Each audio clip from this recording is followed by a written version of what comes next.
तुम बोल रहे भाग्य हमको पैसा नहीं कल ही परसों 2200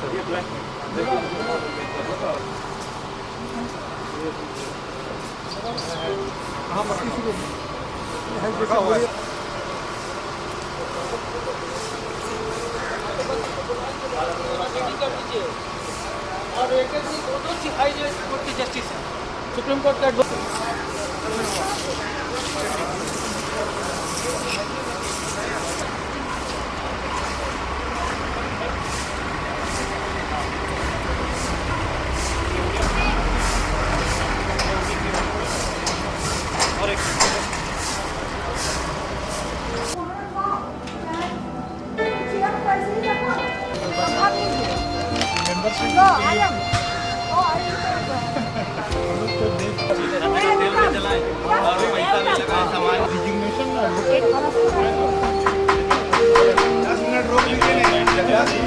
ना 10 मिनट रोक करके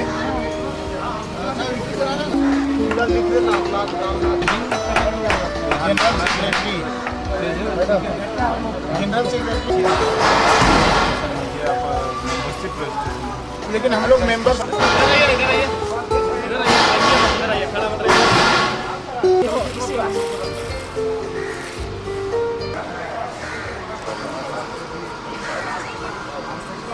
हाँ ये गवर्नर हाउस के पास चले आइए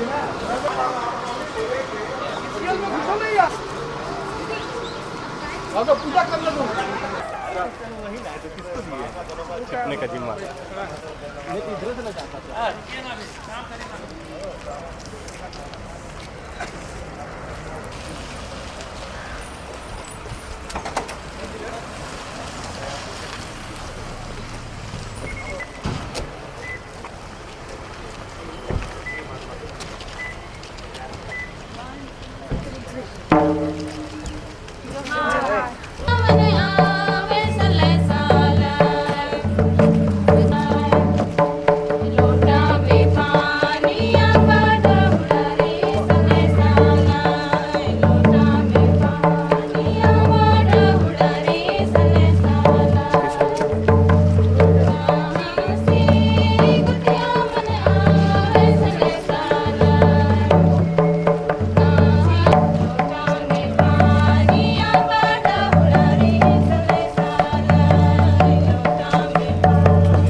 A very good morning, Honorable Mr. Justice Prakash Tatia, Honorable Chief Justice.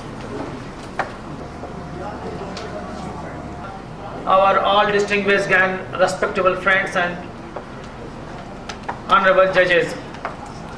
Today is going to be a golden day in the history of Jharkhand that Indian Association of Lawyers, Jharkhand chapter had got an opportunity to hold this national seminar on access to justice and social justice.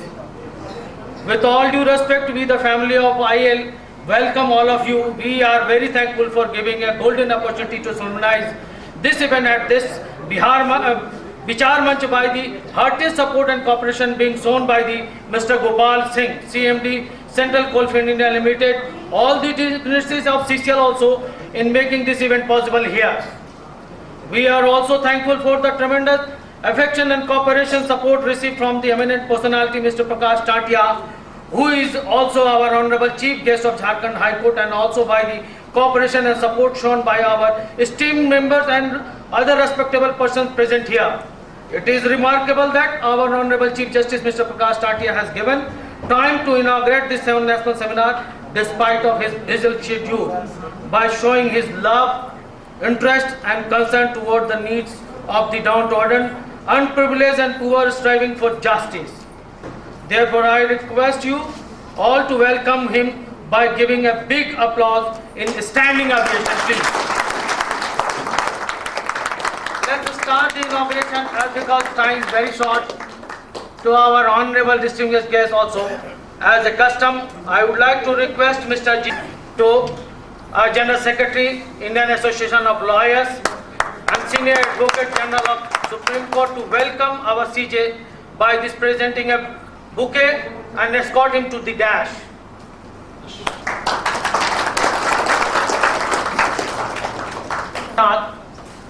To welcome Mr. Justice Sandeep Mehta, Judge Rajasthan High Court, and to escort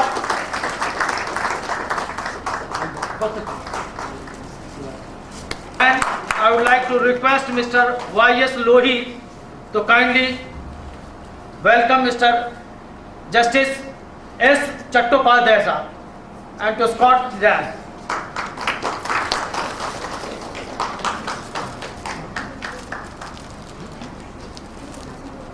Mr. A.K. Rashidi,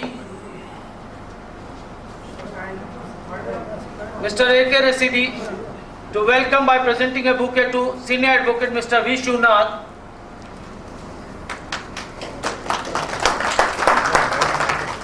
Again, I would like to request, kindly welcome our guest of honor Mr. K.K. Merhotra, CMD Mekon. Escort him to dash too. Request Mr. Vinod Lal as Conciliator Jhalsa to welcome Mr. G.K. Bansal, our General Secretary, by presenting a book.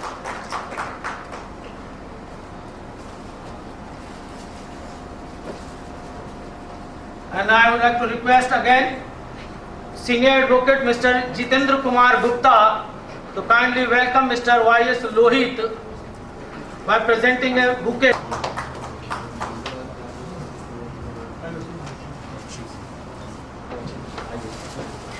Again, I would like to welcome Mr. Professor Dr. L.N. Bhagat, VC, Ranchi University, by presenting.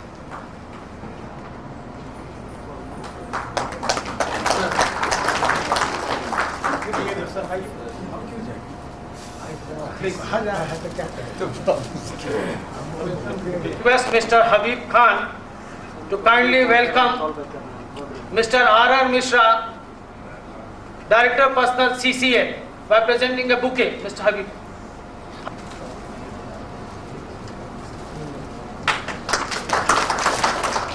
And escort him to dash, Mr. That before starting the seminar, we have to remember our preamble. Therefore, again I would like to request all members and the respected distinguished guests and other members of this auditorium also to kindly repeat the sentence of the preamble after the words of this anchor, please.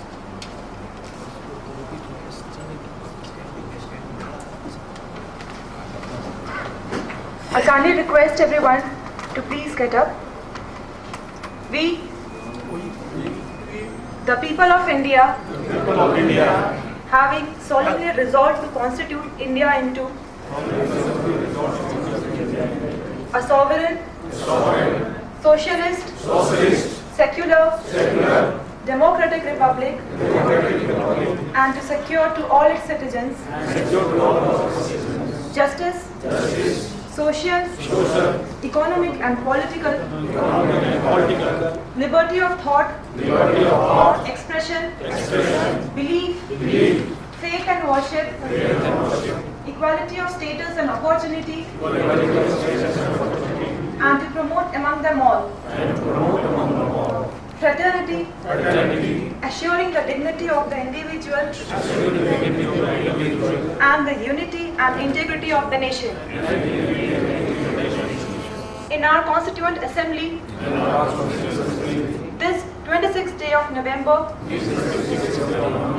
1949, do hereby adopt, enact, and give it to ourselves this Constitution. Thank you. Thank you very much. Now the time has come to start this seminar by inaugurating and by lifting this lamp. Therefore, I would like to request our CJ to kindly start.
Kindly request Honorable Mr. Justice Prakash Tantia, Honorable Chief Justice of Jharkhand High Court, Ranchi, to kindly deliver his speech. Please, sir.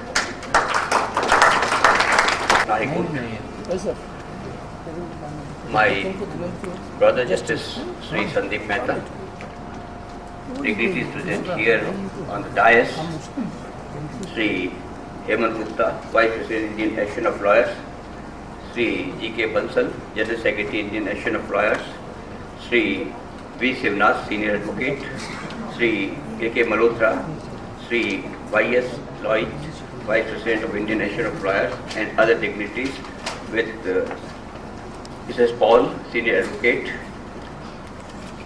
The August gathering present here, the media persons, ladies and gentlemen. This is really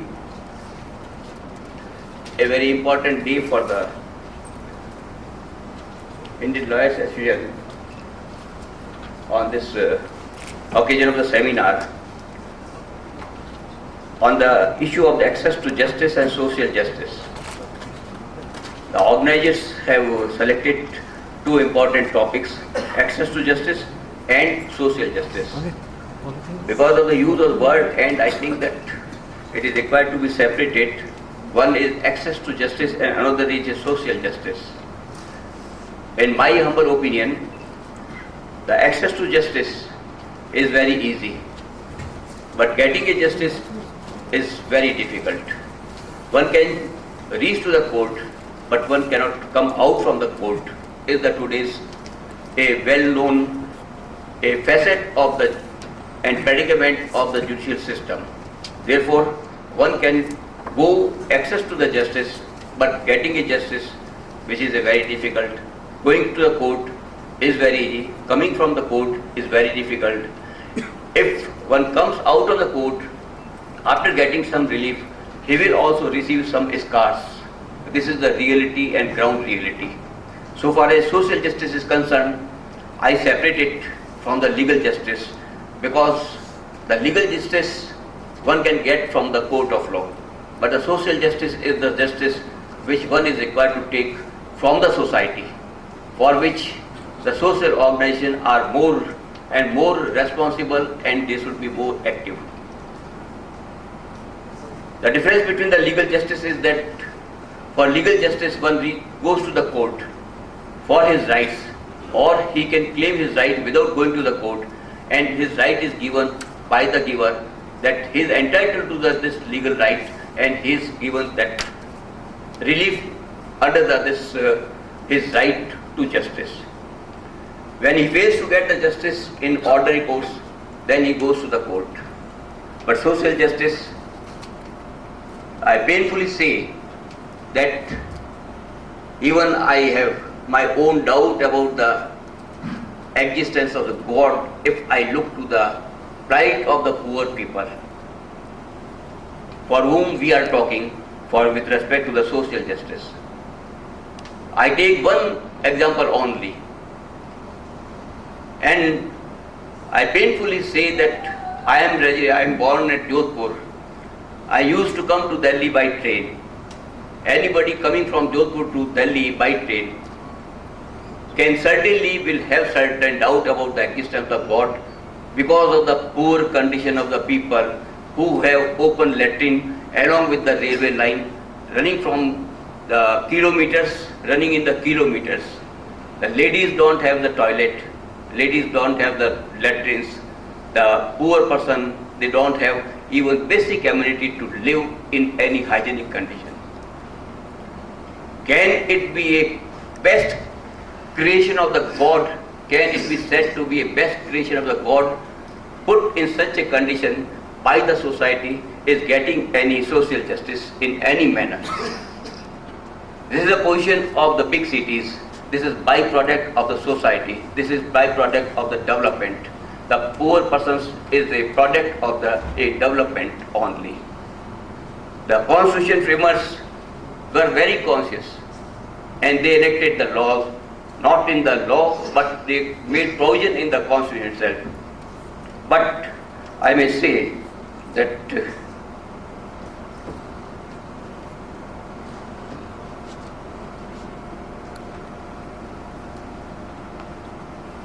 in fundamental rights itself, under Article 23, there is a prohibition of the traffic in the human beings and the forced labor. This is another aspect of the matter, after touching that very serious issue of the downtrodden who are suffering, which example I gave only for one place, which is the position in the entire country, in every big city and a small city, and particularly also in the Jharkhand also, where the tribal and the members of the scheduled caste, scheduled tribe, OBC are there. They are not having the basic amenities to live as a man, but talking about living with the dignity. In addition to that, constitutional framers have made it a fundamental right of any person, so that he can claim a protection against the traffic in human being and forced labor. The Article 23 provides so. A traffic in human beings and a beggar and other similar forms of the forced labor are prohibited, and any contravention of this provision shall be an offence punishable in accordance with the law has been made a constitutional provision under Article 23. Nothing in this article shall prevent the state from imposing compulsory service for public purposes, and in imposing such service the state shall not make any discrimination on the ground only of religion, race, caste, class, or any of them. This is a fundamental right under Article 23. Prohibition of employment of children in factories, etc. is a prohibition contained in the Article 24 of the Constitution of India. More important is what has been given in the directive principles of the state policy. Article 37 made it clear that whatever provided in the directive principle shall not be enforceable by any court. Very important is that yet a socialistic state, a democratic state has not reached to the stage where it can be made enforceable through court of law what has been provided in the directive principles. It has been made clear, in spite of the fact that it is not enforceable in law and through court, but the principles therein laid down are nevertheless fundamental in the governance of the country, and it shall be the duty of the state to apply these principles in making laws. What are those principles which are required to be kept in mind while framing the laws? The Article 38 provides a state to secure a social order for the promotion of welfare of the people. The state shall strive to promote the welfare of people by securing and promoting and effectively as it may a social order in such with justice, social, economic and political shall uniform all the institutions of the national life. The state shall in the particular strive to minimize the inequalities in income, whether we have taken a step towards that also, that strive to minimize the inequalities in income. Can anybody tell us what is the maximum income of a person in India and what is the minimum income of a person in India? You take a group of the persons who are having their own personal income to what extent, and take a group of the persons who are having the minimum income, then compare it where we are, in spite of making provision in the Constitution.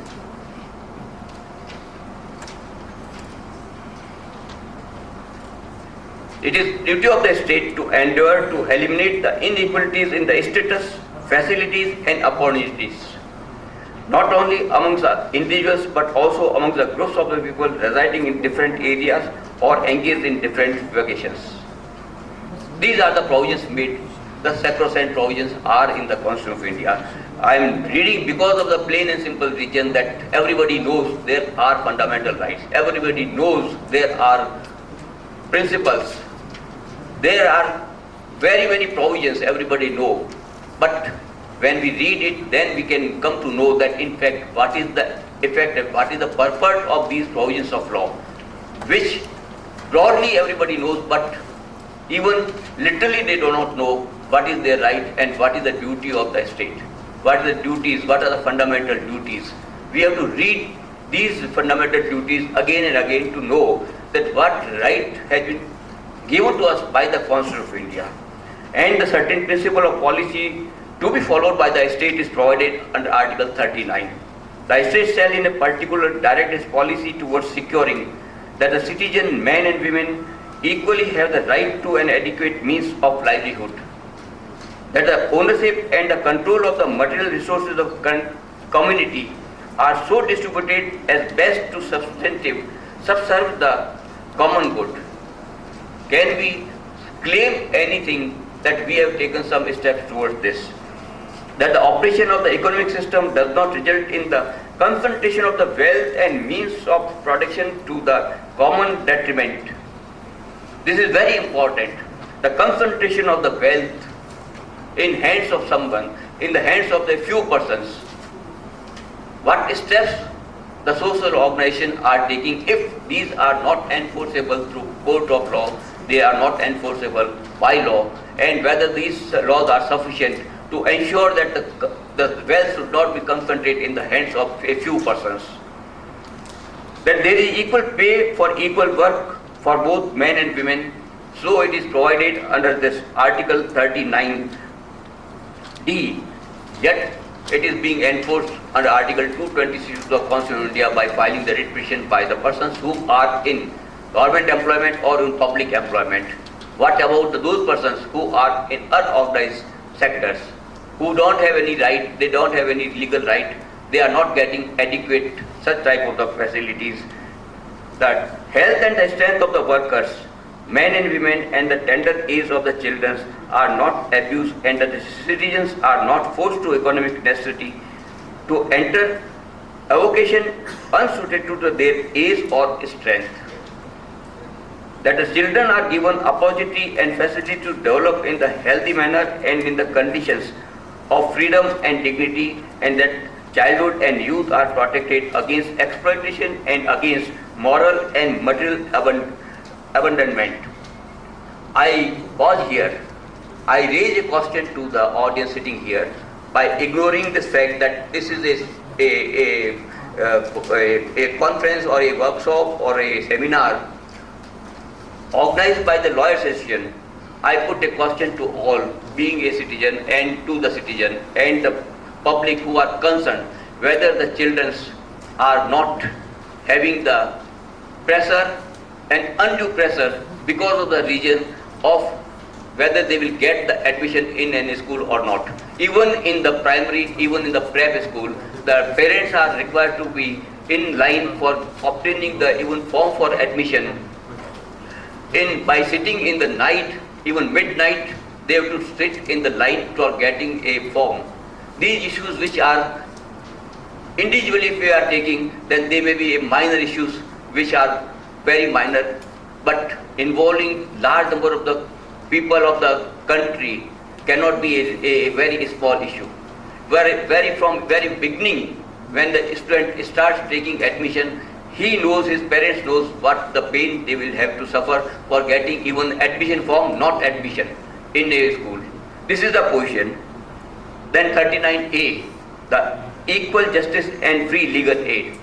For this, legal services authorities are doing the work, and they have done a lot of work which has been appreciated by every field, everywhere it has been appreciated. It has given the immense result because of the involvement of the judiciary in discharge of the duties relating to the equal justice and free legal aid. Thousands of thousands, not only thousands of thousands, then it reached to the lakhs of the cases, then now it reached to the millions of cases being settled out of the court, which are not even coming to the court because of the efforts made by the legal service authorities in the India. This also resulted into Lok Adalat and pre-litigation issues settled, then mediation and any alternate dispute resolution sectors, they are doing this lot of. Then promotion of education and economic interests of the scheduled caste, scheduled tribes and other weaker sections. These are the provisions made in the Constitution of India. We are talking of the access of justice, and because of that reason I am addressing on this issue. Access of justice is having twofold, one socially, another legally. The legally, I may say that in India, there is one of the blame is that the courts matters are delayed. The parties cannot get the justice in time. We agree, we admit, we accept. Then who is responsible? It is state duty to have the sufficient number of courts. It is state duty to have sufficient number of judges. It is state duty to give the justice system, delivery system to the public. There are 18,000 sovereign courts in entire India. The proposal initially is of increase is by 75,000 courts. This is a proposal pending, and this is proposal under consideration and in the National Court Management System Commission, fortunately in which I am also a member. The decision has been taken to increase the strength by doubling the total strength of the judicial the courts in the country. 18,000, it is to be doubled in no time. It is expeditiously required to be doubled. Even then, the heavy workload upon the courts, the heaviest work in the world is in the judiciary, is on the courts and in the judges, and may be in the subordinate court, may be in the high court. They are heaviest burden. These steps are required to be taken because in discussion only, the years and decades take for creation of the courts. This is the position. The state's duty is that to give this justice to the public. If this one stigma goes from the judiciary of not delivery of the judgment in time or not delivery of the justice in time, then there is nothing a blame or finger towards the judiciary.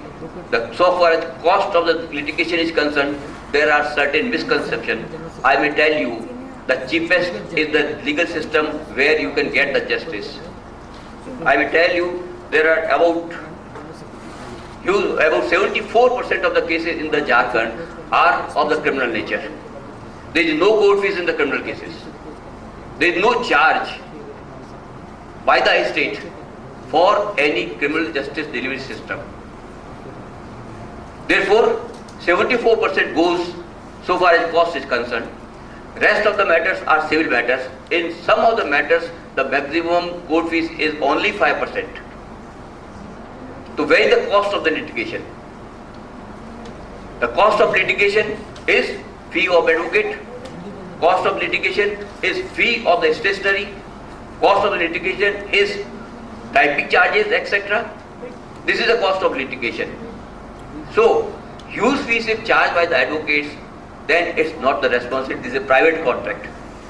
That depends upon the affordability of the person. And if the advocates are not available on cheap, then this legal service authority is discharging its state obligation by providing the free legal aid, the advocate of acumen. And in some cases, senior advocates are asked to give services and they readily offer the very good services without charging a single penny. Not only this, but by bearing the expenses of the typing, etc. They are doing. But there may be that in some cases the litigant can pay, they can afford, they are paying good fees to the advocates. That is not a general litigation cost in the judicial or the justice delivery system. This cannot be said. It's required to be, impression is required to be clear factor is concerned. It is not the state's fault, it's not the state's some wrong which has created this problem of the litigation cost.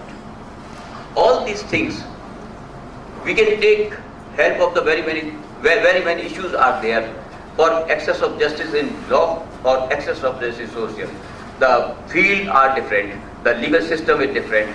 For social, and will do this social justice also, they will pass some important orders which have been passed in the public interest litigation by the high courts as well as by the Supreme Court, which has resulted into good public, a very good result to the public. A very easy access to the justice in social way also has been given by the courts.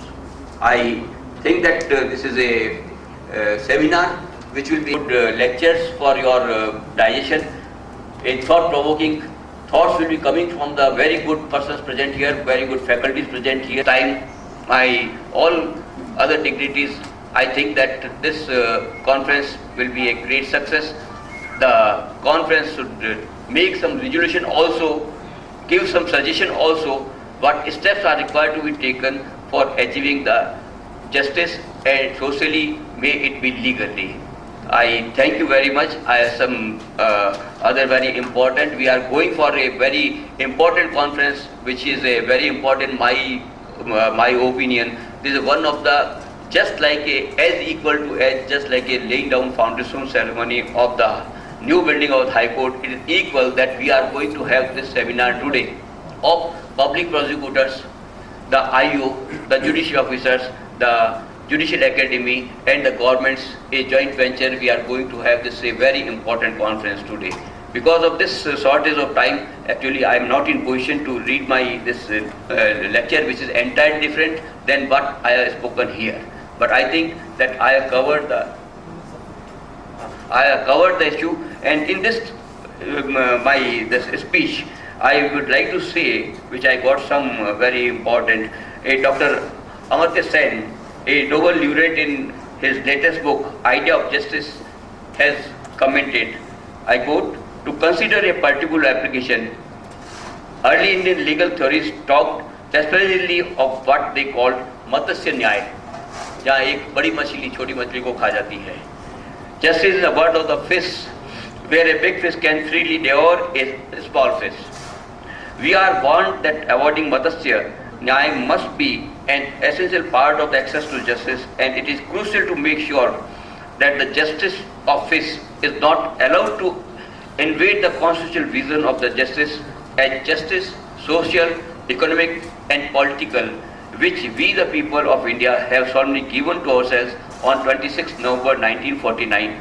It is the duty of the state to secure a social order in which the legal system of the nation promote justice on a basis of equal opportunity and shall in particular ensure that opportunity for securing justice are not denied to any citizen by region of economic or other regions. Access to justice is the key for realizing this vision. The notion of justice is fundamental to all organized civilization, communities and cultures, and therefore access to justice is said to be a fundamental right vested in every Indian citizen and is necessary complement of administration of justice.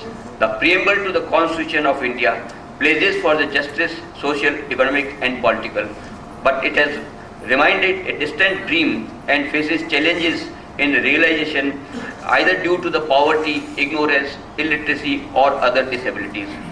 The challenges in access to justice are numerous, and the establishment of legal services authorities across the country to reach out the people by removing all the hurdles coming in the way to ensure justice as set out in Article 39 capital A of the Indian Constitution. Justice in terms of the society is still illiterate. Jharkhand literacy rate is 67.63% and 74.04% in the country. They have no knowledge of their right. At one hand, a person is able to approach the courts but may not take his litigation right through the trial, whereas on the other hand, a person has not been able to approach the court at all for the redressal of the grievance and they are silent sufferers. The latter can be subdivided into two categories, where a person is aware of his right but does not know whom to approach and where to approach, and where the person is not aware of his rights at all. The efficient legal and judicial system which delivers quick and quality justice reinforces the confidence of people in the rule of law, facilitates investment and protection of the wealth, enables better distributive justice, promotes the basic human rights and enhances the accountability and democratic governance. Article 1 of the Universal Declaration of Human Rights declares on 10 December 1948 by the United Nations reads thus: all human beings are born free and equal in dignity and rights. They are endowed with the reasons and the conscience and should act towards one another in a spirit of brotherhood. Dr. Amartya Sen, the Nobel laureate, while giving an interesting lecture titled "What is the role of the legal and judicial reform in the development process?" made certain observations. Legal development, I quote, legal development is constantly involved in the development process and conceptual integrity requires that we see legal development as crucial for the development process itself. That is, even if legal development are not to contribute one iota to economic development, even then legal and judicial reforms would be critical part of the development process.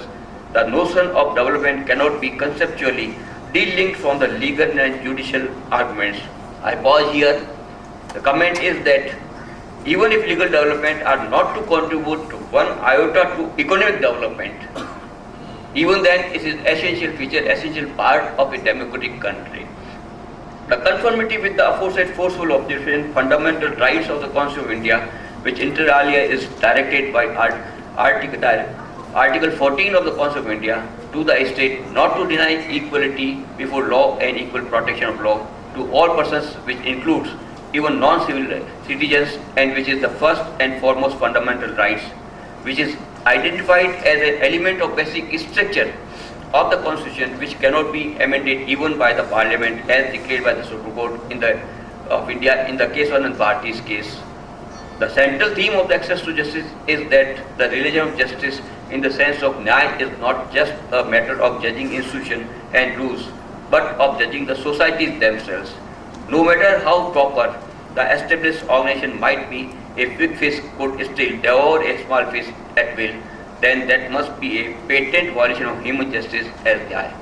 I skip the rest of this written lecture because of the paucity time, but before leaving, I would like to, I don't remember actually one poem of famous poet Agye, but the theme of that, what is the gist of that poem, I will say, this is a 4-line poem only, and that says, "अरे सांप, तूने अपने मुंह में विष रखना कैसे सीख लिया?" So, what I said at initial, that what is the byproduct of the big cities, what is the byproduct of the development, what is the byproduct of accumulation of wealth in one hand, we can see in the Juggi Chowdis. And because of that reason, again must have said कि विष तूने अपने मुंह में, sir तूने अपने मुंह में विष रखना कैसे सीख लिया, तेरे पास न तो सभ्यता है न धर्म है. I thank you very much to the organizers. I thank you very much to the audience who have given this golden opportunity me to address this and social justice. I am very much thankful to all. Thank you. Dear Honorable Chief Justice of Jharkhand High Court, for expressing your valuable thoughts. Your viewpoints have maneuvered many minds and will be reverberating for long across the globe. Thank you, sir. You have given your precious time amidst your busy schedule, and we would have been really happy if you would have spent some more time with us. Thank you very much, sir. G.K. Bansal, Senior Additional Advocate General, Supreme Court, and General Secretary IAL, to please give his viewpoints. The Chief Guest is going because of shortage of time. We always escort him to the...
seminar था जिसमें subject था वहाँ पर क्या था? देखिए आज बहुत ऐतिहासिक दिन है झारखंड राज्य के लिए, because international association of democratic lawyers का विंग इंडिया में इंडियन एसोसिएशन ऑफ लॉयर्स की झारखंड चैप्टर ने एक राष्ट्रीय सेमिनार, जिसको नेशनल सेमिनार हम कह रहे हैं, किया है. और इसमें देश के विभिन्न राज्यों के उच्च न्यायालयों से न्यायाधीश वगैरह आए हैं और कई एडवोकेट जनरल्स आए हैं, कई वरीय अधिवक्ता सब आए हुए हैं. सब्जेक्ट है access to justice and social justice, मतलब जस्टिस आम आदमी की पहुंच पर होते हुए भी नहीं पहुंच पाती है. क्या मेकनिज़म है, क्या हमारे कॉन्स्टिट्यूशन में फॉल्ट है, या हमारे रूल ऑफ लॉ में क्या फॉल्ट है, या डिले इन जस्टिस क्यों हो रहा है, इन सब विषयों पर चर्चा हो रही थी. सामाजिक न्याय लोगों को क्यों नहीं मिल पा रहा है, इस पर हम एक रिजोल्यूशन लेने के लिए, इस पर हम विचार विमर्श करने के एक निर्णय लेने के लिए, ताकि हम कानून में संविधान में कानून में जो संशोधन की ज़रूरत है वो हम लोग कर सकें. और इसी को ध्यान में रखते हुए हमारे chief justice honourable chief justice mister Prakash Tatia and supreme Rajasthan high court के चीफ जस्टिस संदीप मेहता वगैरह आए हुए थे. कई एक गणमान्य व्यक्ति भी आए हुए हैं, शहर के विशिष्ट व्यक्ति लोग आए हुए हैं. Advocate general, senior advocate general supreme court mister GK. Bansal जो हमारे राष्ट्रीय सचिव भी हैं, वो भी अपना विचार यहाँ रखेंगे.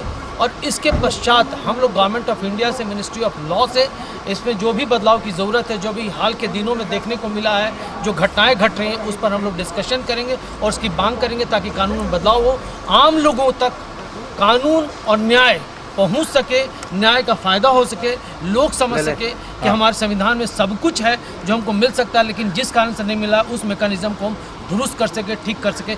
इन्हीं शब्दों के लिए, इन्हीं विचारों के लिए और इन्हीं संशोधनों के लिए ये राष्ट्रीय सेमिनार CCL के विचार मंच में आयोजित किया. क्या कुछ निकल के टाटिया साहब ने बोला? टाटिया साहब ने बताया कि हमारे संविधान में जो भी प्रोविजंस हैं उसको पूरी तरह से इम्प्लीमेंट नहीं किया जा पा रहा है. हमारा जो मैकेनिज़्म है वो उसमें कुछ चेंज की ज़रूरत है, उसमें बदलाव लाने की ज़रूरत है।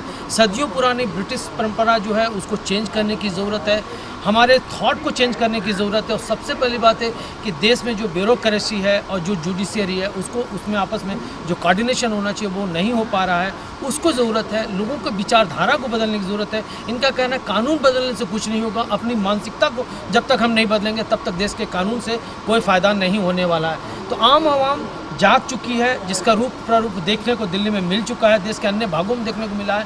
लेकिन अब ज़रूरत है कि जुडिशियरी, जो जुडिशियल माइंड जिसको हम कहते हैं, कि जब आप न्याय देते हैं तो उसको लागू करना चाहिए, उसको और बृहद रूप से, अच्छे रूप से करने की ज़रूरत है, सोच को बदलने की ज़रूरत है।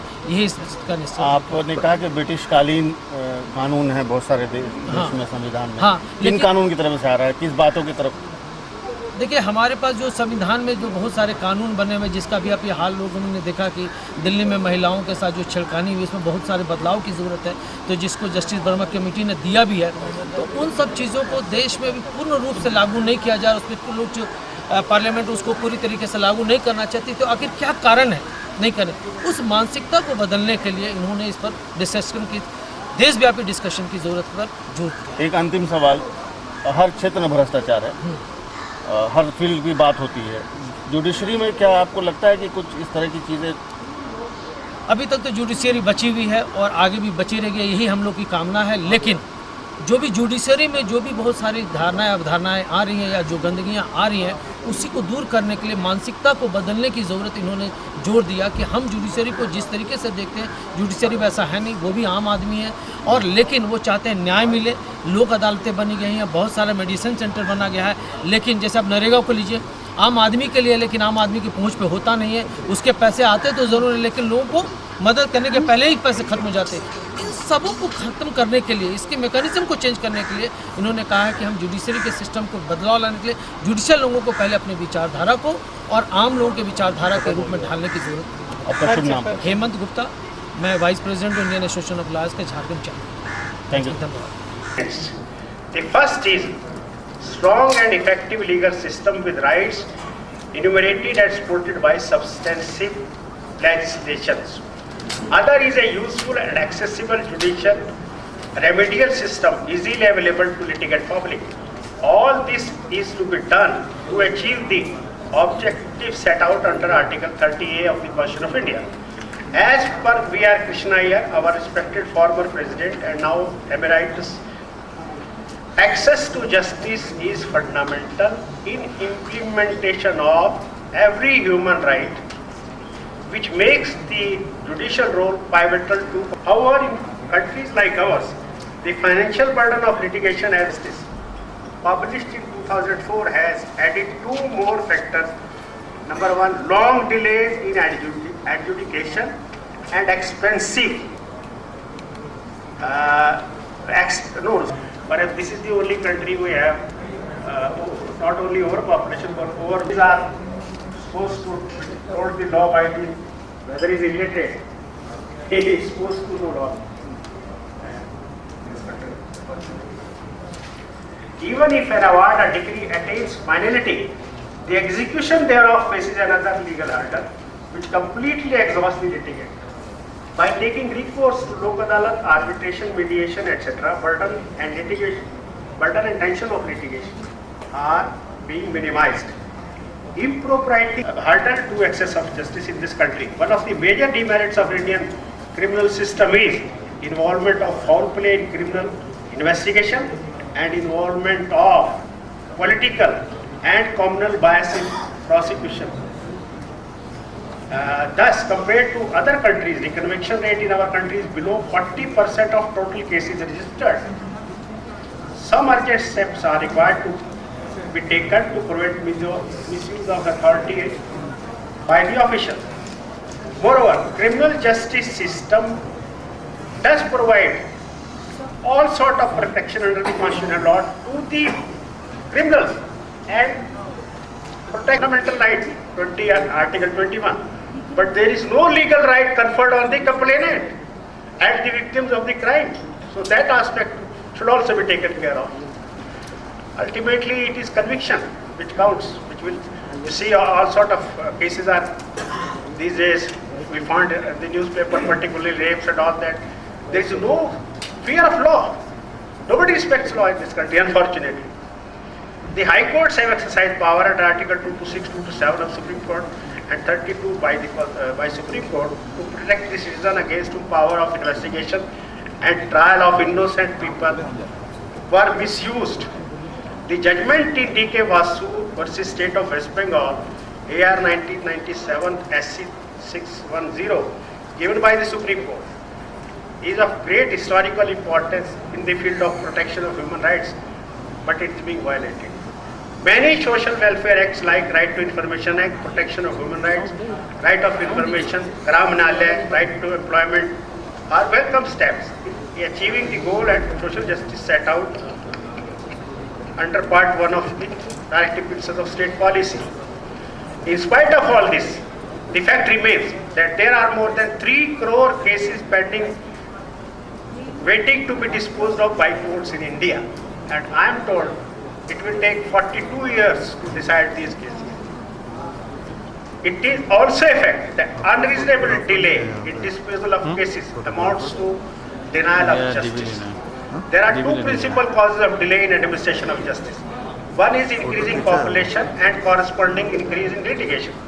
Other is lack of resources and large number of vacancies at every level of justice delivery system in our country. I was reading yesterday, 40% vacancies of these 10 sanctioned judges in this country at pendency of cases, and the people who are responsible to make appointment, they shift the burden. Unfortunately, this is a very sad affair. Moreover, there is a low judge population ratio as noted in Law Commission of India's report in 1988, which it was suggested that states should improve the judge population ratio to 50 million per million. Now it stands at 12 per million. In May 24th and 25th, we are holding a conference, international conference in Paris. This is about new economic international order. I will send the invitation and request the distinguished guests over the dais and the audience to participate, though we have a very limited number of invitations, but I will request to get more and more participation from Mr. I would like to be there. It's going to be a very wonderful conference in Paris. We had earlier 5 days conference. Indian delegation was the largest, 110 lawyers. Who's who? Top. Soni Sarabji, Vinu Gopal, P.P. Rao, 3 judges, Chief Justice Sabharwal, 3. So I request you to participate, involve yourself. Our Federation Rashidi is a very senior organization leader of our bar, and Mr. Hemant Gupta, Mr. Y.S. Lohitt has come from Lucknow, is Vice President of our association. So whatever we can do, we'll be very thankful to you if you participate. Thank you very much. Definitely strike the chord and have a resonating effect. I now kindly request Honorable Mr. Justice S. Tirupati to give his viewpoints.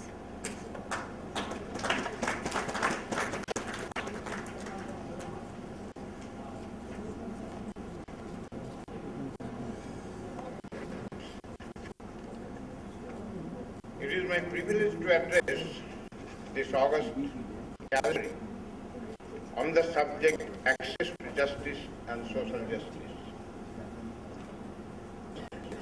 We have heard Chief Justice, Honorable Chief Justice Tatia, as well as Secretary Mr. Gonsalves, regarding the difficulties about this access to justice. Before reaching to justice, in my view, we must know what is social justice. Constitution framers have uniquely visualized all these problems of our country after independence. And for that, different articles are there. But what is lacking? The concept. Actually, the concept of social justice, we must realize. First of all, I will deal with the concept of social justice, which is a revolutionary concept which provides meaning and significance to life and makes the rule of law dynamic. When Indian society seeks to meet the challenge of socio-economic inequality by its legislation and with the assistance of the rule of law, it seeks to achieve economic justice without any violent conflict. The ideal of a welfare state postulates unceasing pursuit of the doctrine of social justice. That is the significance and importance of the concept of social justice in the Indian context of today. It is often said that social science in the 19th century are mostly understood as responses to the problems of order that was created in men's mind by the weakening of the old order under the twin blows of the French Revolution and Industrial Revolution. The society was hard hit by these two revolutions.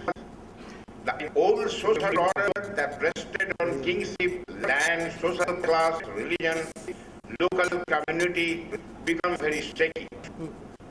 Thinkers were concerned about finding ways and means or reconsidering these elements of social order.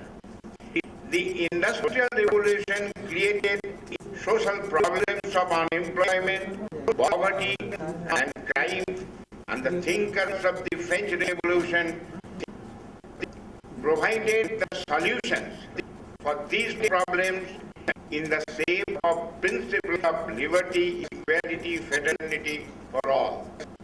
Political and social thinkers began to frame the concept of social justice. The idea of welfare state is that the claims of social justice must be treated as cardinal and paramount. It seeks to do justice to all the citizens of the state. Democracy, therefore, must not show excess of valor by imposing unnecessary legislative regulation and prohibitions.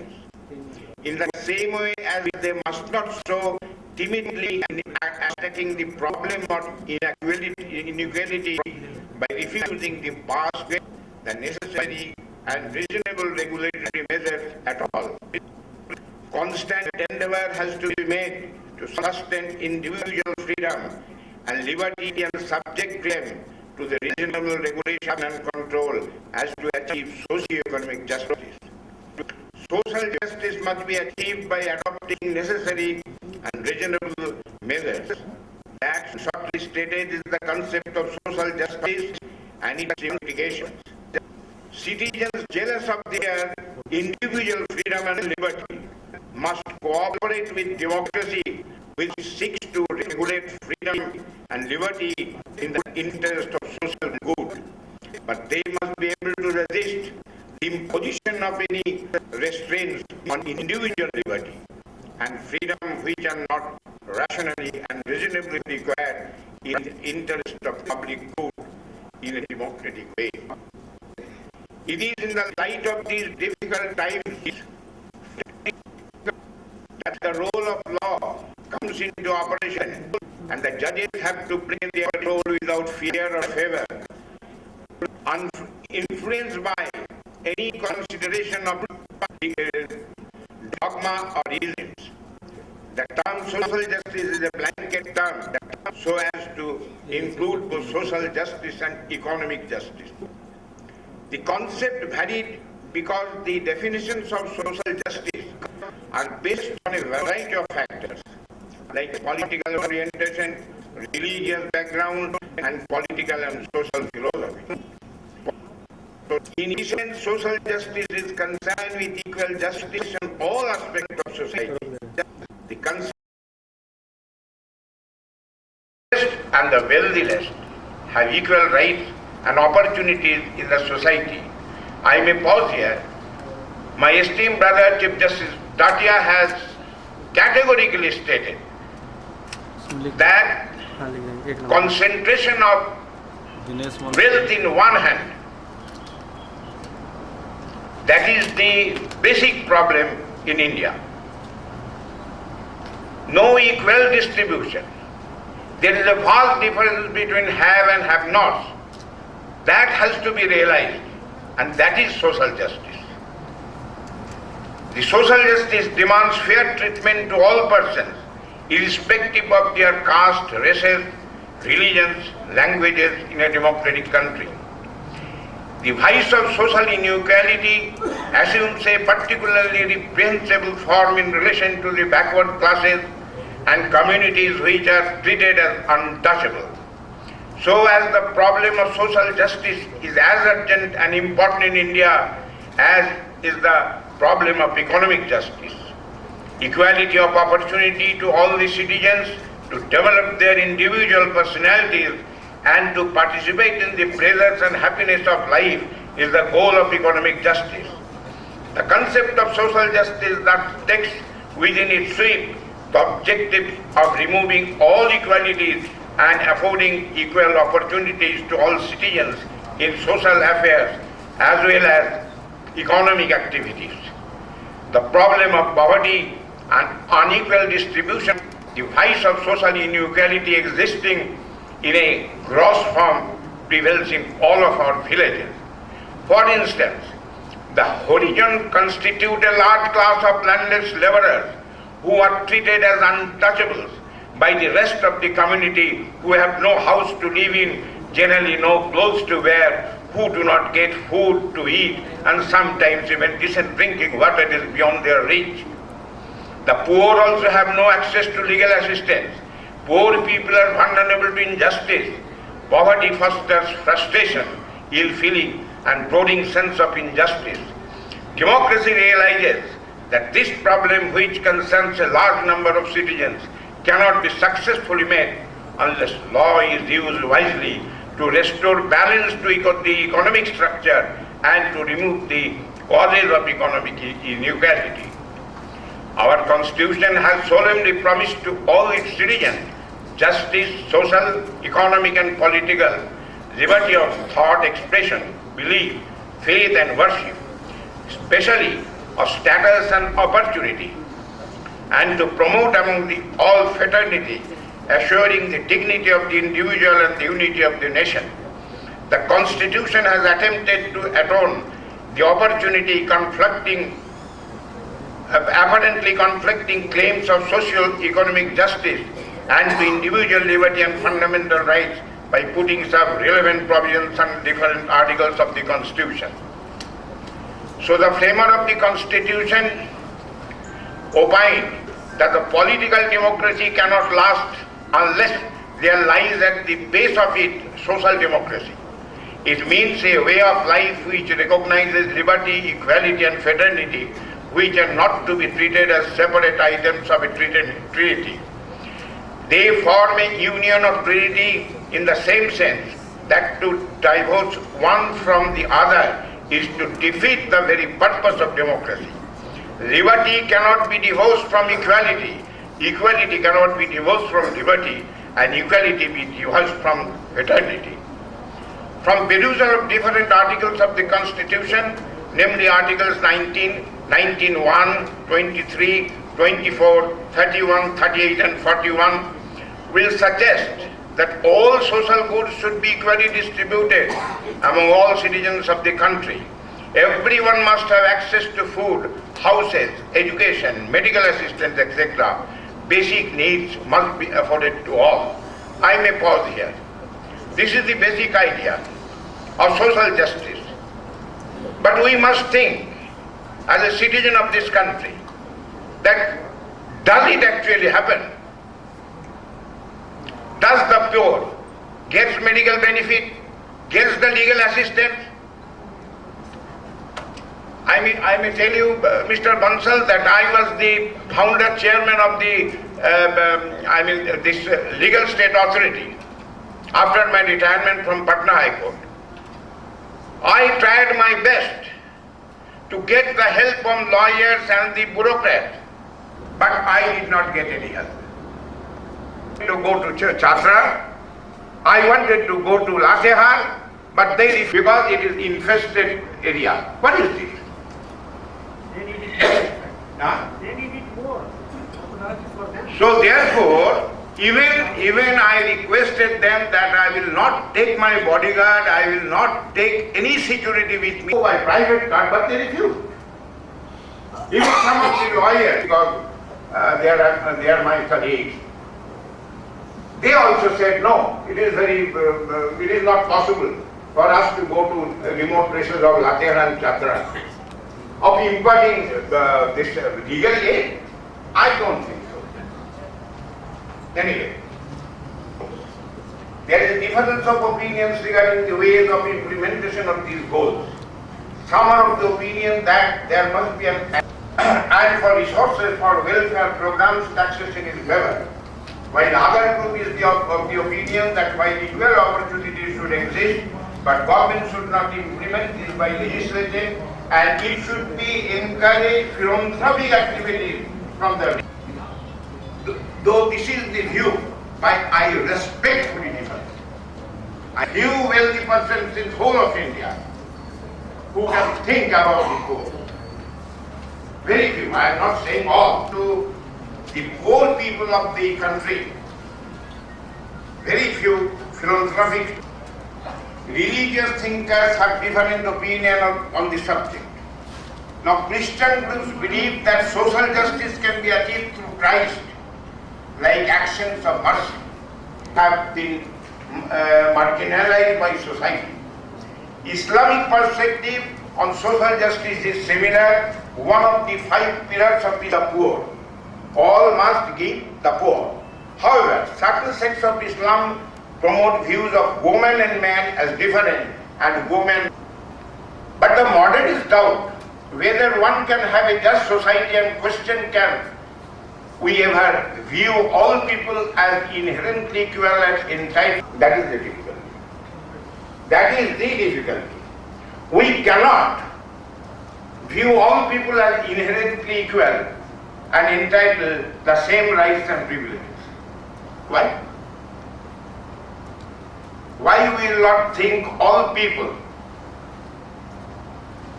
The very question that we forget our past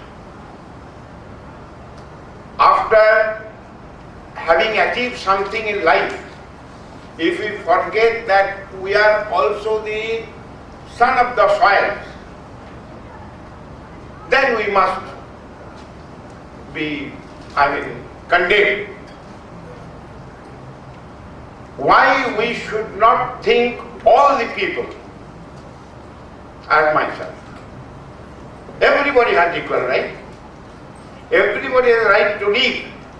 So therefore, most philosophers should argue that no one has ever created a completely just society where all people have an even chance. That is our endeavor. That we want to do. Even in the most socialist nations, there is poverty and unequal distribution of wealth. Even we have not achieved social justice in spite of passage of 6 decades of our freedom, because without economic development and social equality for all, social justice has no meaning. Every society has distinct problems and idea of social justice. Due to the complex nature of society, one cannot fully achieve justice for all. But there is no reason to abandon the attempts to promote a just society and trying to aim for it. The solution to social justice lies within us only. We should be aware of the expression, the poor, the backward, social justice, which are being used to understand standards, to flout norms, and to put institutions to work.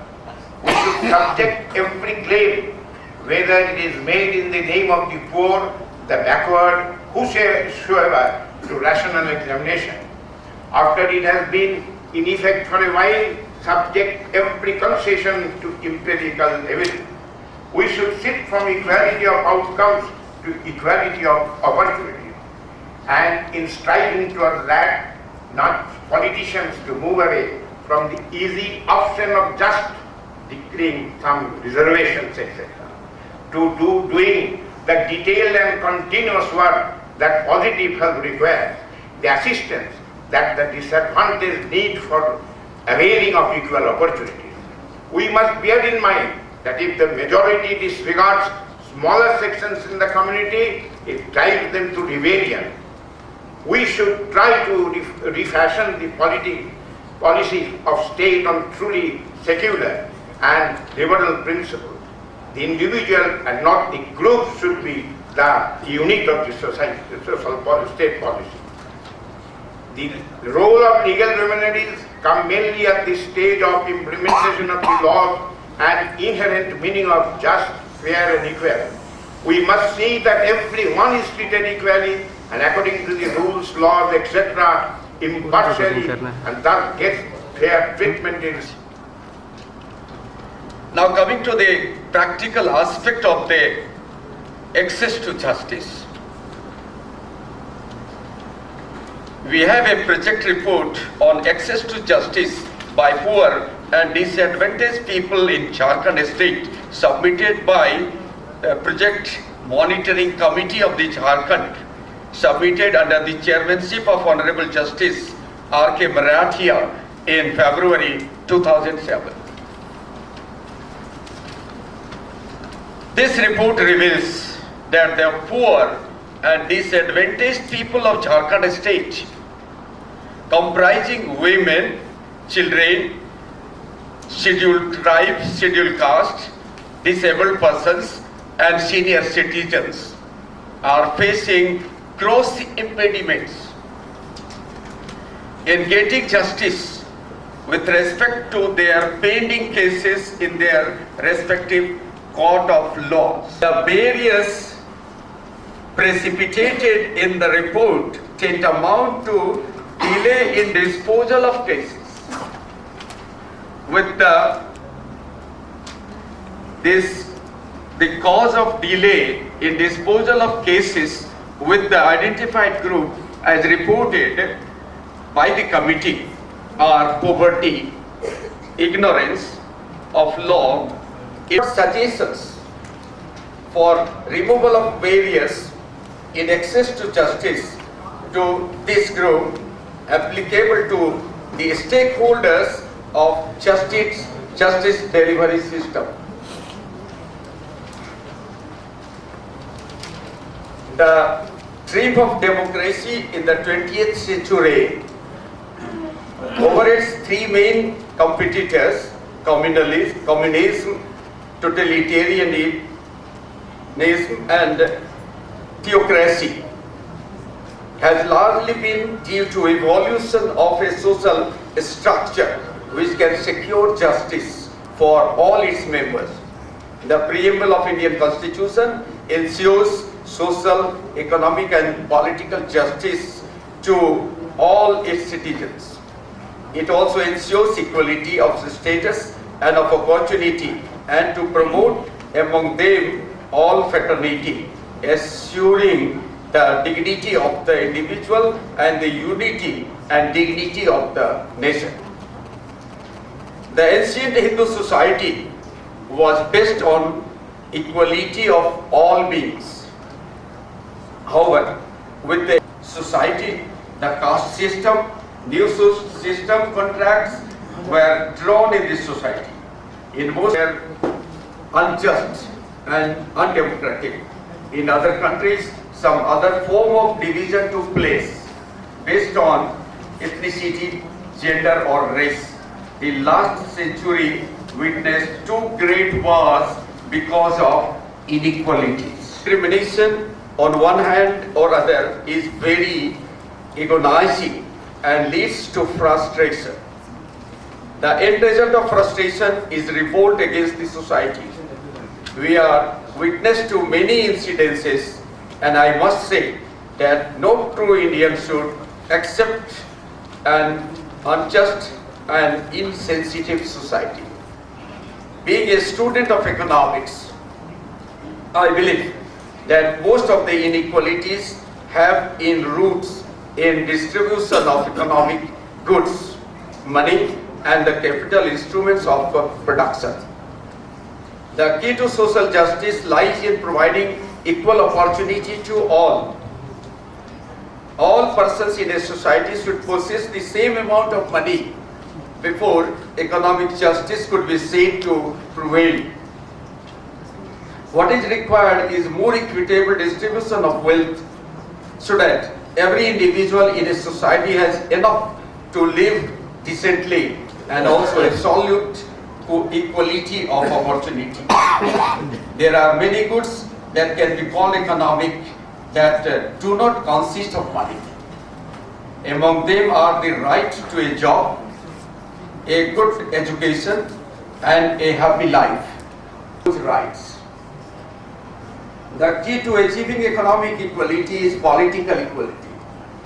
The movement of social justice in India, the mass of the country, it has given opportunity to the social marginalized sections of the society to join the very decision, but has also helped the country of their interest of scheduled caste, scheduled tribe, and other weaker sections of the society through positive discrimination and helped itself after gaining independence. However, there is still room for more interventions by the state and by the society. It is not that the equality in the society can promote through enactment of laws. Vivekananda believes in social justice and link its realization with the activities of the lower classes, which would put an end to the inequality of poverty and establish their own rule. The role of a state in promoting social justice is paramount. We are happy to be in a country where we have a full-fledged Ministry of Social Justice and Empowerment. My submission before the audience, learned audience, is that this ministry should make laws for heavy punishment, severe punishment to the persons involved in delay to access. Thank you very much. Thank you, sir, for expressing your thoughts, which will unlock the imagination of various minds. I now would like to request Mr. K.K. Mehrodra, CMD Mekon, to share his viewpoints. Honorable Judges of the Supreme Court and the High Court on the dais, dignitaries on the dais, galaxy of legal experts present in this hall, my friends from the media, ladies and gentlemen. First of all, I thank the organizer for giving me this opportunity to share my thoughts on today's theme, access to justice and social justice. As I am not the legal expert, but being the Chief Executive of Mekon Limited, I will restrict my address to our area of operation. It was more than 65 years ago when, with our independence, the Indian society had a complete morphological change.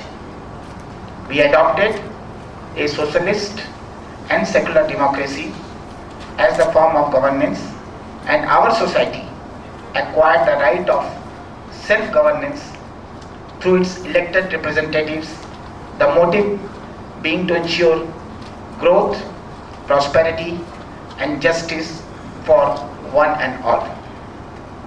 When we speak of justice, it connotes rightness, fairness, and equity based on ethics and rationality for each individual and for the society as a whole. The state makes laws and rules to ensure that no injustice is done to anybody, not even in the course of allowing any other person what might have been considered his right under the age-old customary practice. This is what builds the foundation of social justice and restored equal citizenship and humanity. These fundamental rights, such as right to equality, right to life and personal liberty, freedom of speech and expression, freedom of religion, right against discrimination, protection from unlawful arrest and discrimination, have enabled every citizen of India to live a life with human dignity, and that with the opportunity of development and prosperity with circumstances by anybody, not even by the state, and in case of any such attempt, legal remedies have been made available.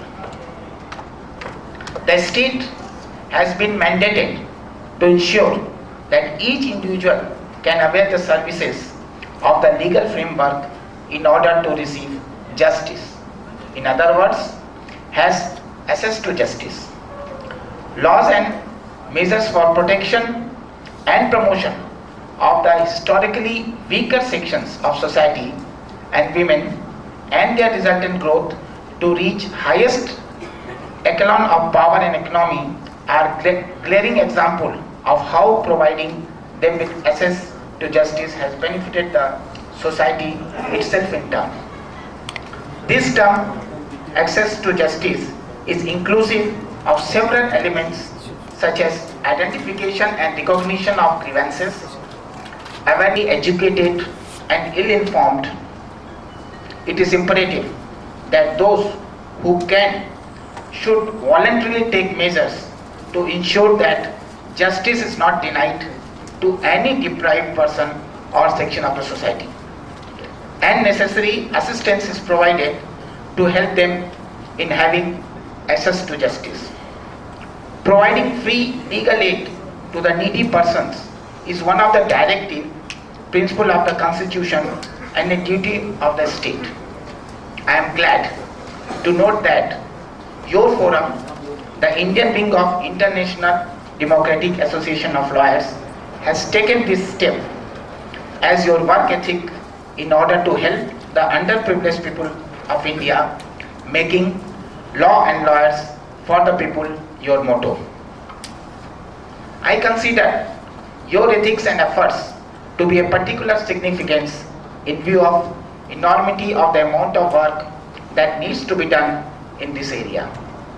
A report published by the World Justice Project in USA titled Rule of Law Index 2012, receiving input from more than 2,500 experts of 97 countries, rank India a lowly 78 amongst those 97 countries in guaranteeing access to civil justice, despite having an acknowledged robust check and balances, independent judiciary and a relatively open government.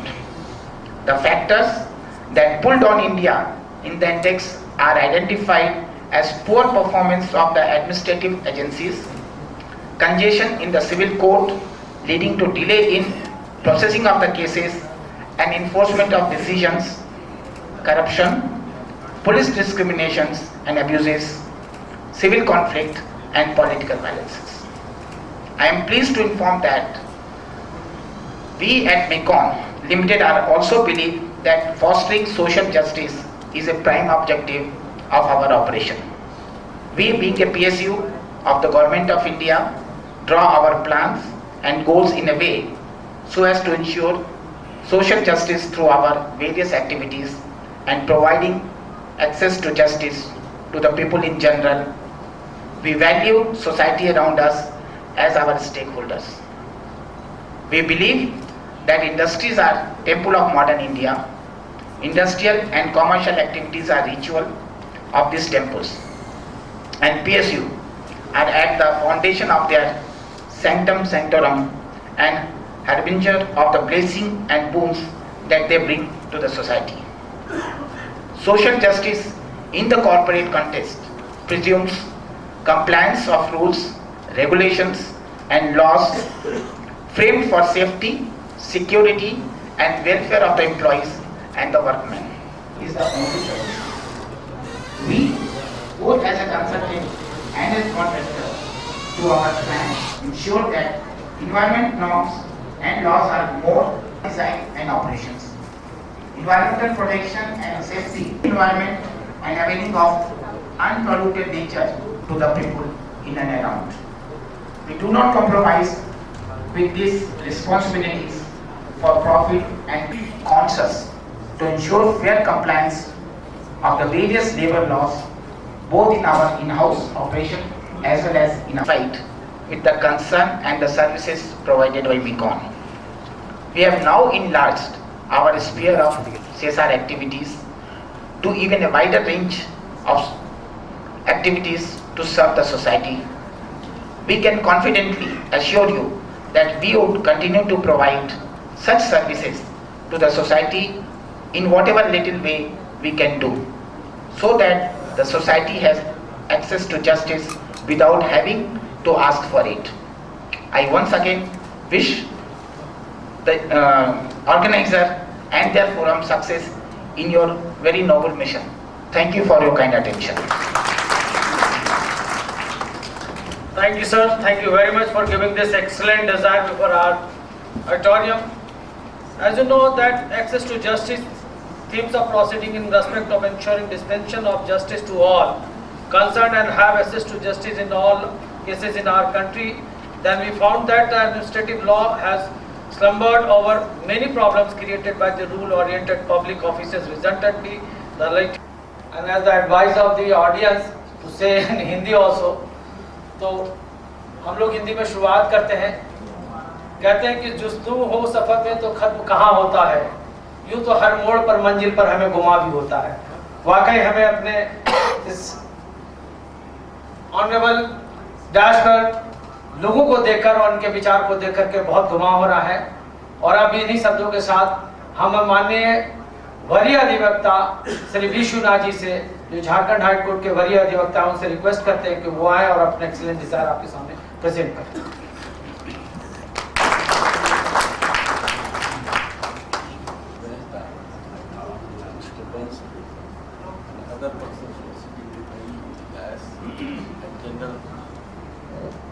Members of this audience.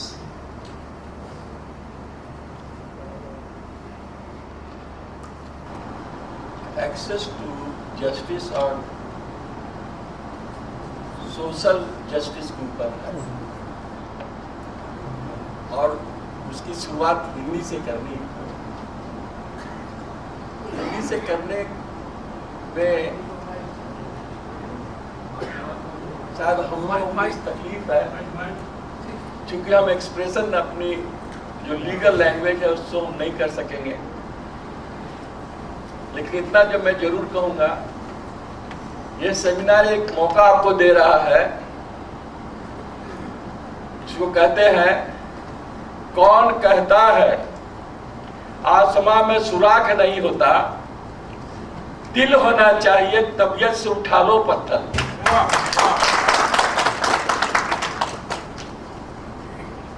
आप आज access to justice की बात करते हैं, social justice की बात करते हैं। एक्सेस टू जस्टिस और सोशल जस्टिस, अभी चीफ जस्टिस ने हमें कहा है कि access to justice is a process which is beyond the purview of the judicial interference. यह डेमोक्रेटिक सोसाइटी का अपना माहौल है, जो डेमोक्रेटिक डेवलपिंग कंट्री में चल रहा है। A government of democratic country has to respond to ongoing priority in public criticism of political approach, removal of long-standing deprivation of disadvantaged people in our country may affect and cause bulk of social agitation, a new problem of vocal discontent, acute deprivation in not attending by a government, cognitive persistent deprivation are the root cause of injustice in India. Inequality and injustice to the deprived section is the task of democratic developing country. The legal scrutiny of provide justice to deprived section is to promote the access of providing social justice to civilized society. When we think of Ramraj, a dream of Mahatma Gandhi, a social justice is awakening march toward the civilized society, is to achieve the goal of eradicating the social injustice to the deprived sections. This is the social justice that we have to think of. It is a constitutional device to immunize the evil and social injustice by legislative measures, by interpreting the law, and to benefit of the civilized society at large.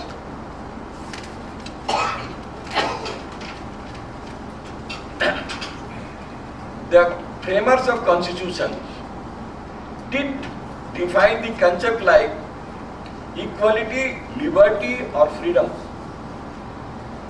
but they did not lay down the standard of reasonableness, restrictions which the constitution allowed on the freedom of speech, the right of peaceable assembly, to form an association, to move freely and to reside and settle anywhere in India or the country, nor what constitute the public order, morality and health, subject to which a person is entitled to freedom of conscience and the right of profess, practice and with the person to pursue, to propagate any religion. None of the rights have the fixed contents. Most of them are empty vessels. As Learned Hand and Mr. Matthew J. has referred to in Keswanand Bharti versus State of Kerala, 1973, Volume 4, Supreme Court Cases 225. And as early in 1952, occupy unique place in the lives of civil societies.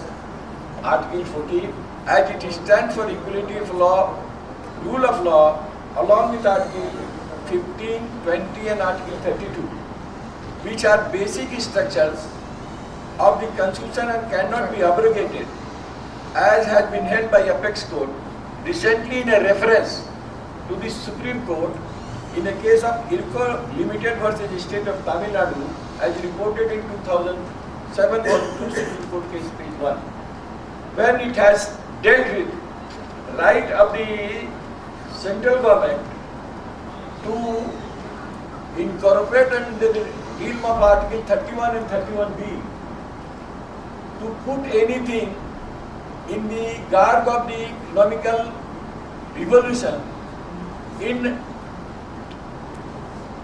Article 31B, so that it cannot be reviewed by the court. The Honorable Supreme Court repealing that, reiterating the judgment of the Keswanand Bharti has said that any steps taken by the state government for the purpose of depriving any of the fundamental right which has been given by Article 14, 19 and 21 would be not permissible while putting in the 9th schedule. And to putting the 9th schedule, the Supreme Court has the power of review that steps of the state government. Now when we say of this, then we can come to know that how the equal opportunity given to a citizen by virtue of Article 21, the right to live with dignity can be taken away. This is the right of to live with dignity, to have our say in the corpus of the all properties of the nation, we have equal opportunity to have that property divided to the each of the citizens. Our population subjected to the rape and social injustice. This is the need of the time, that no one should be the human value of Article 21 to live. हम और ये महिला दिवस था, हम औरतों को सिर्फ उनके देश है ना पहचाने, रावण को देनी पड़ी थी देश से। आज जो देश में हो रहा है, इस अवेयरनेस को अगर हम समझेंगे तो right to access of justice के बारे में हम समझ सकते हैं। ये right to access of justice कैसे मिलेगा? अवेयरनेस से मिलेगा। अभी आपने कहा कि राइट टू प्रोटेक्ट और right to defend has been given under the constitution to the accused persons, but the right to get the justice has not been given to the person who is suffering from this injustice. The victim is not being given that right. That right to access of justice is the right that we want to know, and here the role of this society that we are having under this forum, the Lawyers Association, is the one platform which is given to us for the purpose of extending this awareness to the citizen that you may have that right of access if you have to be given a right of education. Now by dealing with right of education, Article 21 again comes, and therefore of late it has been said right to be education is also a fundamental right. If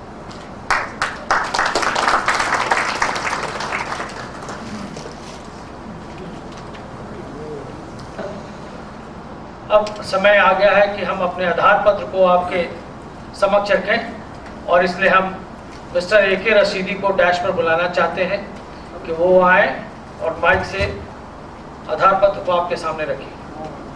बैठे तमाम अध्यक्ष मंडली, हमारे गुरुजन, हमारे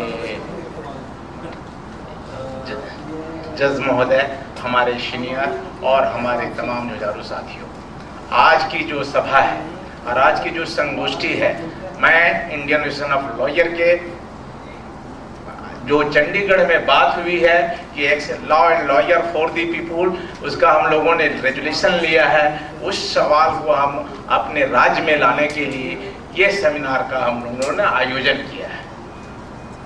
मेरा इस seminar में दो बातें, जब मिर्दुल साहब जीवित थे, मुदगल मिर्दुल जो आपके चीफ जस्टिस साहब के सीनियर थे, उन्होंने कहा था कि आप झारखंड में जाके एक्सेस टू जस्टिस का ये सेमिनार कराओ, इसमें चीफ जस्टिस साहब के रहेंगे। इत्तेफाक का ये मिर्दुल साहब को भी आना था यहाँ के सेमिनार में, लेकिन परिस्थिति ने उनको दुनिया में रहने नहीं दिया, लेकिन उनके जो सोच है वो आज भी हमारे साथ है। इसलिए मैं मिर्दुल जी का नमन करता हूँ इस स्टेज के माध्यम से। आज उन्हीं का ये बरकत है कि इतने बड़े डिग्निटरी हमारे बीच में आए हुए हैं। ये उनकी कार्यशैली, उनका व्यवहार, उनकी विद्वता और उनकी समाज का सोच का ये अंजाम है। उनके इन इशारों को हम आगे मंजिल तक पहुंचाने के लिए आज ये सेमिनार आयोजन किए हुए हैं। मैं अपने गुरु एल भगत जी का मैं स्वागत करना चाहूँगा, क्योंकि जब मैं सेंट कोलंबस कॉलेज में था तो ये हमारे टीचर थे, शायद इनको याद है कि नहीं, इसलिए मेरे टीचर हैं, मैं इनका भी अभिनंदन करता हूँ। आज का जो विषय है सामाजिक न्याय एवं न्यायिक प्रक्रिया में भागीदारी। इस संबंध में आपको एक बात और मैं कह देना चाह रहा हूं, उसके बाद मैं अपने आधार पत्र को रखूंगा कि आपको जो किट्स मिला है, इस किट के अंदर एक सजेशन पत्र भी सजेशन के लिए भी सजेशन शीट दिया हुआ है, क्योंकि तमाम लोग नहीं बोल पाएंगे या जो सवाल वो रखना चाहते हैं तो उस सजेशन शीट को निकाल लें अपने किट से और उसमें अपनी प्रतिक्रिया को लिखते हुए डैश के पर भेज दें, ताकि उन तमाम चीजों का जवाब हमारे जो नेशनल कमेटी के लोग जो आए हुए हैं आपके सोच से मतलब वो जाने। और इस अपनी कंक्लूडिंग भाषण में हमारे जो अध्यक्ष हैं MM पाल जी और हमारे जो vice president national vice president हैं उस पर अपने विचार को आपको रखेंगे कि आने वाले दिनों में किस तरीके से हम इंडियन एसोसिएशन ऑफ लॉयर को आम आदमी के लिए कैसे प्रहरी का हम काम करें, उन तमाम बात आपको इसके बाद आएगी।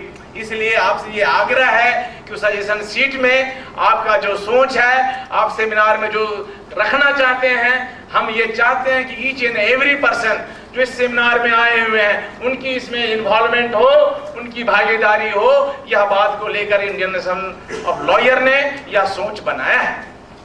साथियों, सर्वोच्च न्यायालय के माननीय न्यायाधीश GS सिंघवी ने जब नवंबर 2011 में इंडियन एसोसिएशन ऑफ लॉयर के सम्मेलन राष्ट्रीय सम्मेलन किया जा रहा था, तो उस समय अपने जो विचार व्यक्त किए हैं उन्हीं के विचार